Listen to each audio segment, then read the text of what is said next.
Olá, meus amigos, tudo bem? Estamos aqui para mais uma noite da nossa viagem pela Palavra de Deus, hein? Que viagem, não é? Todas essas noites que estamos estudando a Palavra, né? Hoje o assunto é mordomia cristã. É a parte que fala de dinheiro, né? Não só dinheiro, mas também do nosso tempo, dos nossos dons, ok? Tudo aquilo que nós temos e que Deus nos dá e o que nós fazemos com essas coisas, ok? Feche os seus olhos agora, vamos orar para nós darmos início. Santo e bendito Deus, obrigado, Senhor, porque nossos amigos estão nos ouvindo essa noite, mais uma vez, para estudarmos juntos um pouco mais da Palavra de Deus. Fica com eles, abençoe a família deles, cuide de cada um de nós. Te pedimos e te agradecemos em nome de Jesus. Amém. Amém. Muito bem, muito bem. Para a gente saber sobre mordomia cristã, sobre o que fazer com aquilo que Deus nos dá, nós precisamos responder uma pergunta. E a pergunta é: a quem pertence o universo? Salmo, capítulo 24, melhor dizendo, Salmo 24, verso 1, que diz assim: ao Senhor pertence a terra e tudo que nela se contém, o mundo e os que nele habitam. O que é de Deus então? Tudo, ok? Eu sou de Deus, você é de Deus, o que você tem na sua mão aí é de Deus, a mesa onde você está é de Deus. Tudo que tem no mundo, tudo que tem no universo é de Deus, porque Deus é o dono do universo. Ok? Certo aí?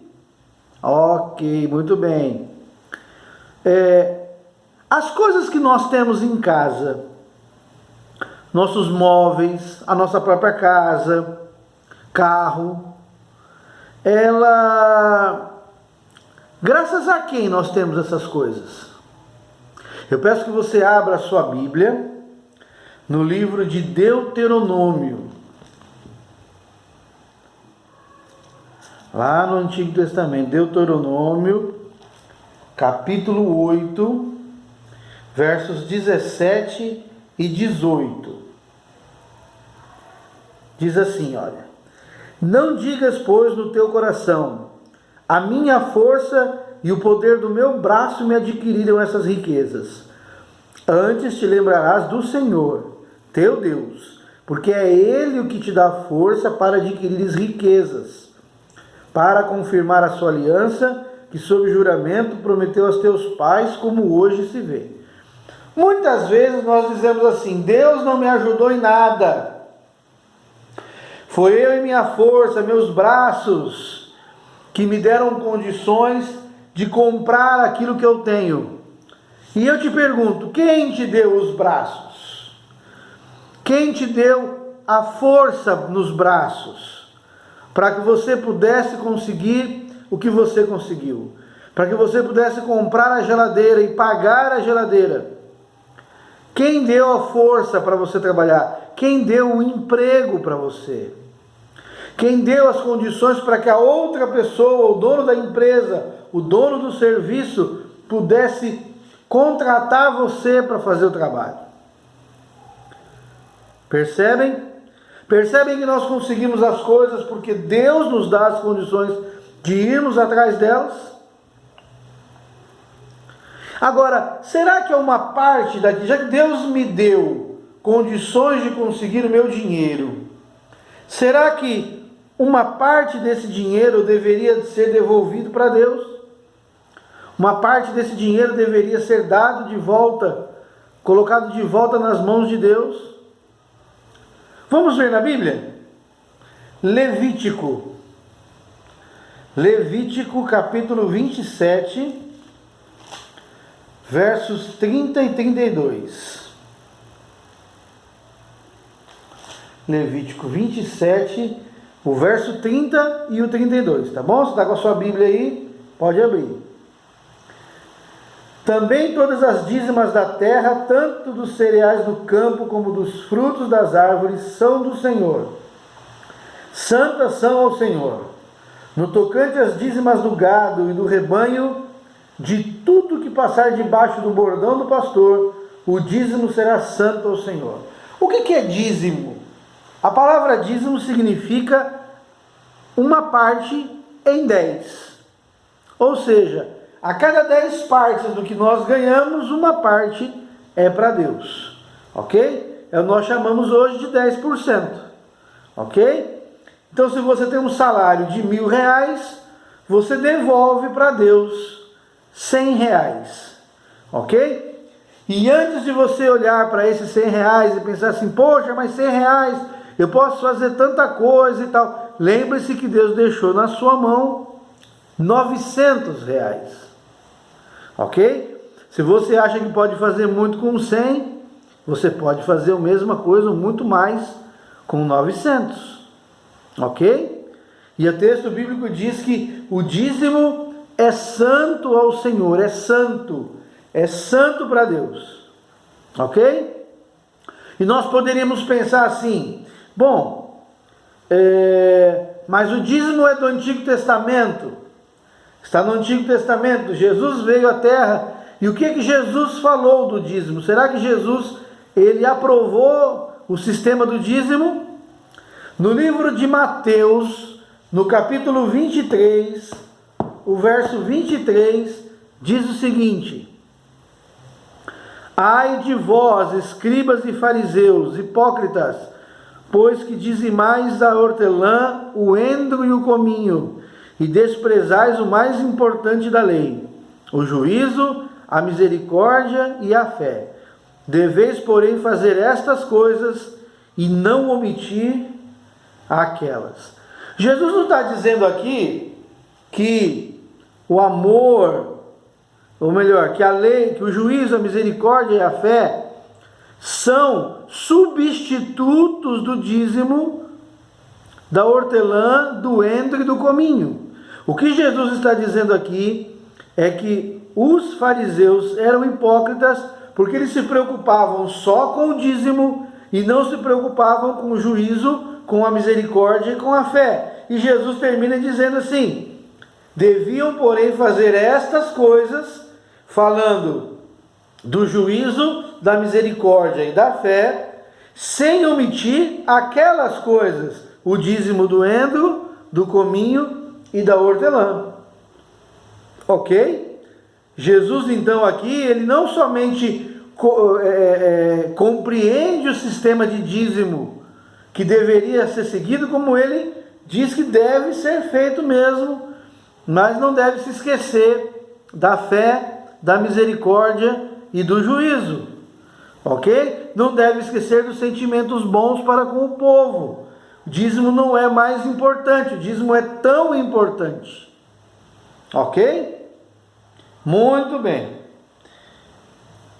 E o que acontece com muitos que são infiéis a Deus? Pessoas que são infiéis a Deus, acontece o que com elas?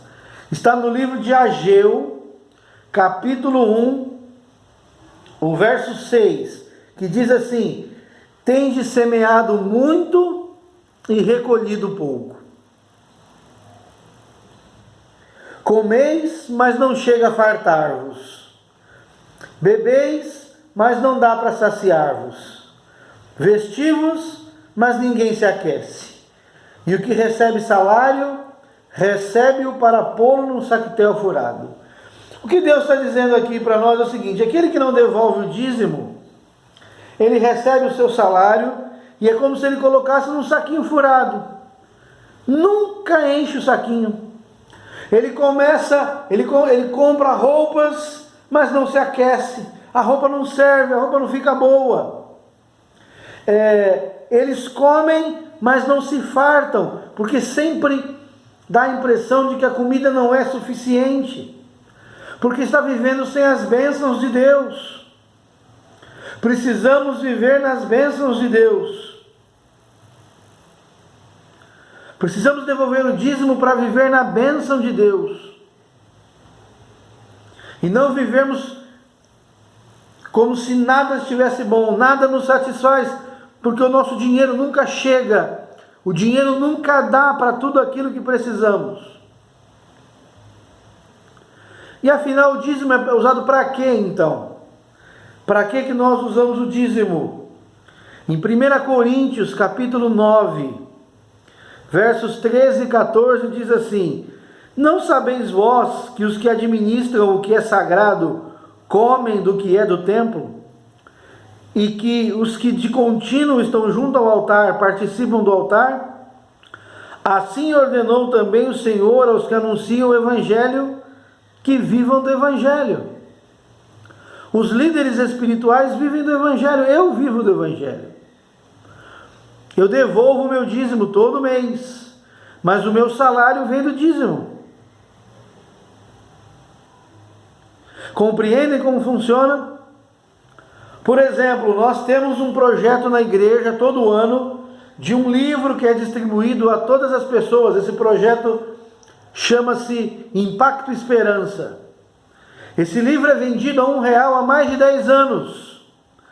Vários livros, cada ano um livro diferente. Vendido sempre a R$1. Mas o custo do livro é muito maior do que esse. Mas uma parte do dinheiro do dízimo cobre para que o livro fique somente R$1. Quando um membro da igreja adventista, uma pessoa se batiza, ela ganha uma Bíblia nova, entre outros materiais. Esse material é comprado com o dízimo.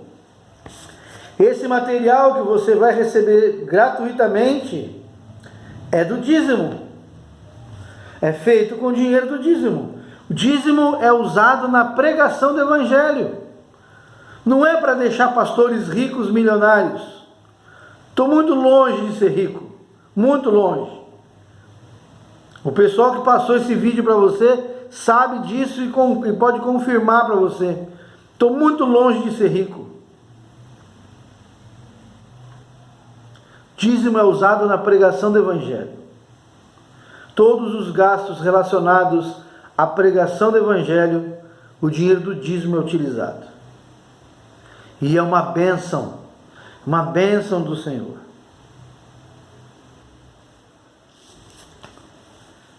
É uma bênção. E que bênção maravilhosa promete Deus àquele que é fiel dizimista. Eu quero pedir a você que abra a sua Bíblia no livro de Malaquias. Malaquias é o último livro do Novo Testamento. O último livro do Antigo Testamento. Ok? E você vai ter aí, no último livro, no capítulo 3, no verso 10 e verso 11, os textos finais do nosso estudo, respondendo a pergunta: que bênção maravilhosa promete Deus ao fiel dizimista? Malaquias 3, 10 e 11. Trazei todos os dízimos à casa do tesouro, para que haja mantimento na minha casa, e provai-me nisto, diz o Senhor dos Exércitos, se eu não vos abrir as janelas do céu e não derramar sobre vós bênçãos sem medida. Por vossa causa repreenderei o devorador, para que não vos consuma o fruto da terra, e vossa vide no campo não seja estéril, diz o Senhor dos Exércitos. Bênçãos, bênçãos e bênçãos. É o que Deus tem para aquele que é fiel dizimista. Seja um fiel dizimista, você também. Que Deus te abençoe, que Deus te guarde. Vamos orar? Santo e bendito Deus, graças te damos, Senhor, pela vida, pela saúde. Ajuda-nos, Senhor, para que possamos ser fiéis dizimistas, fazendo aquilo que for a tua vontade em nossa vida. Encha-nos de bênçãos, conforme está prometido na palavra, por sermos fiéis dizimistas, te pedimos em nome de Jesus. Amém. Muito bem, meus amigos, um grande abraço para vocês, tá bom? Amanhã nós vamos falar sobre o pecado imperdoável, o pecado que não tem perdão. Tá bom? Um grande abraço para vocês, até amanhã, um abraço, tchau, tchau.